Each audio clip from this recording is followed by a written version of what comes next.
Hey, Commander! Why do you always ask me questions? I wasn't going to ask you anything. Uh-huh.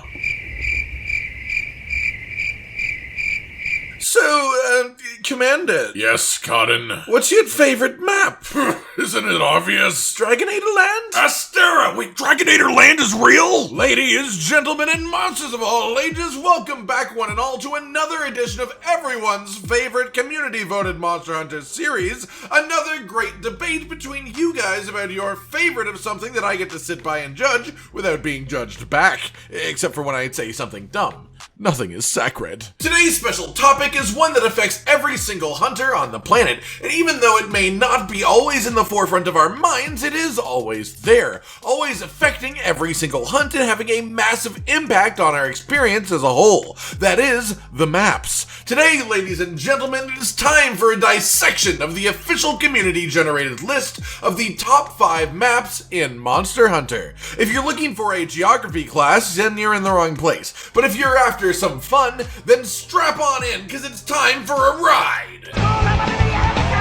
If, however, you'd like to go the other direction and commit to this series even further, go ahead and click on the link in the description of this very video to be taken to the poll for next week's vote, the top 5 monster themes of all time, as in which monster has the best music. This one should be very, very divisive, I think. Getting into the core of the experience, then we'll be going over the list itself of the top 5 maps as a whole as voted by you, followed by a little graph-based analysis of the experiment as a whole. So without further ado, let's begin with number 5 with 7.84% of the votes.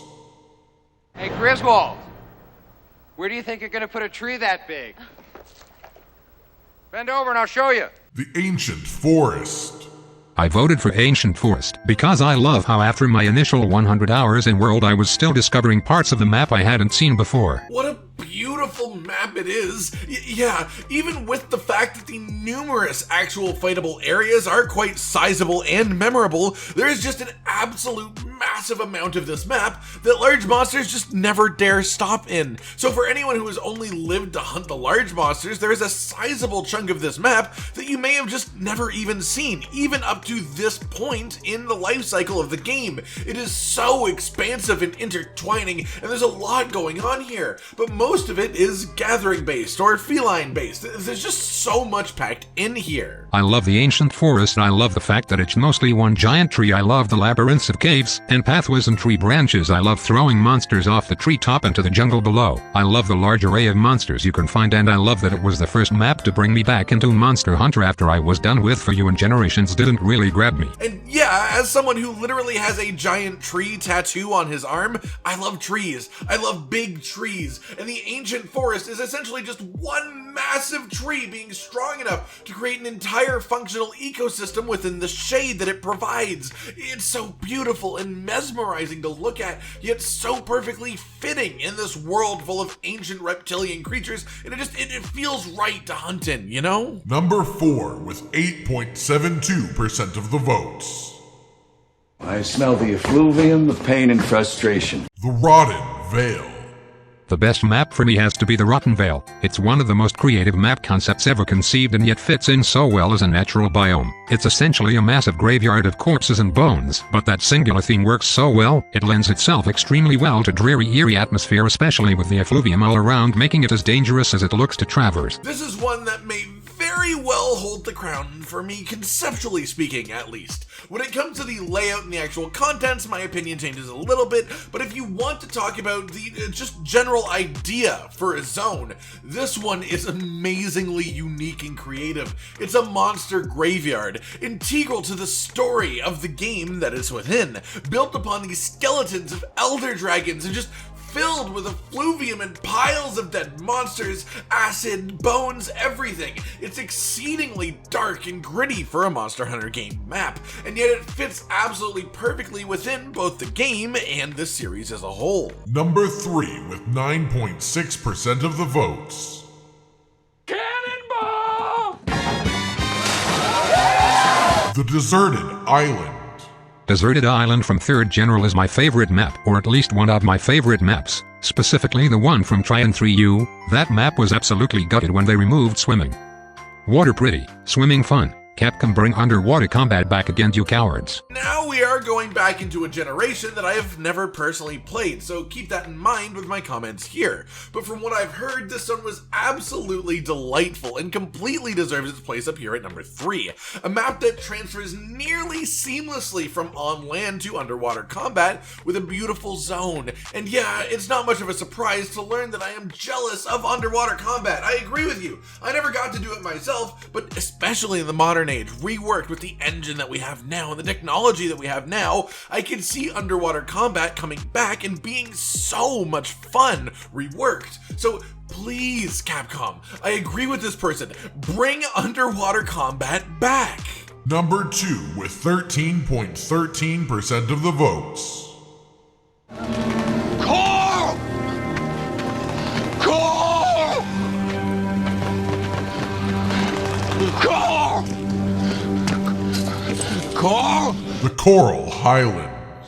My favorite area is Coral Highlands because of its creativity and beauty, and it has some of the best monsters like Cannonball and Legiana. Well, I will make the point here that normally I don't count monsters when considering my thoughts on the map as a whole, as most of the time in comparison they're actually sort of inconsequential, except for specifically ones you mentioned like Namielle. Either the Coral Highlands was built from the ground up to fit Namielle as a monster, or Namielle as a monster was built from the ground up to be the queen of the Coral Highlands. They fit so perfectly together that it is hard to think of one without considering the other in your opinion.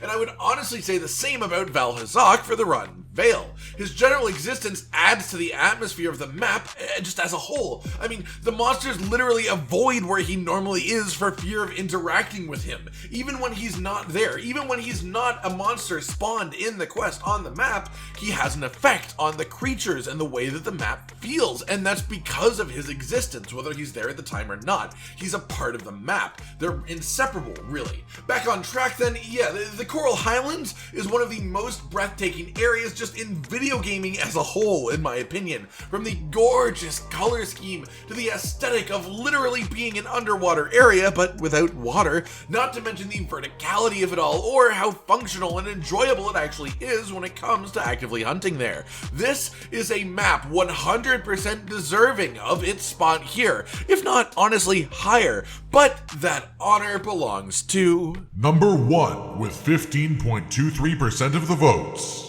And mix them all together in a big jug. The Guiding Lands. It's gotta be the Guiding Lands for me. My first time exploring that area was unlike any other, and the secrets you can find are also great, such as the Zora's Skull in the rotted region. And this is about what I expected. Not to say that it's wrong, but if your favorite environments in general are the 5th generation environments, which is how it will be for most 5th Fleet hunters, then you'll probably really like the really big map that just mixes all of the environments, right?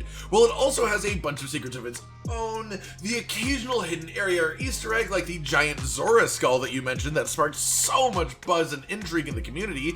At the end of the day, it is mostly just an amalgamation of a lot of the mechanics and feel of each map fit snugly into one, without the majority of the secret area bells and whistles. It's nice and it's great for hunting, even if it doesn't have quite as many explorable nooks and crannies as the individual maps do. One thing that I've seen here a lot is comparisons between the Guiding Lands and the Everwoods, the other multi-biome map in Monster Hunter history. As someone who has never been to the Everwoods myself, my knowledge of it is of course limited and almost entirely based upon information from you guys, but some of you have said that the environment changes, that it shifts, and it's not always the same when you go back, and well, honestly, that sounds awesome. I wish the Guiding Lands was just, it has 2 zones from each of these maps, and then whichever 2 zones were picked at random, they just found a way to make the map connect around that. That would be incredibly difficult to pull off, sure, but a really awesome way to hunt. Have it be every time you travel to the Guiding Lands, it's a different amalgamation of these zones of different biomes.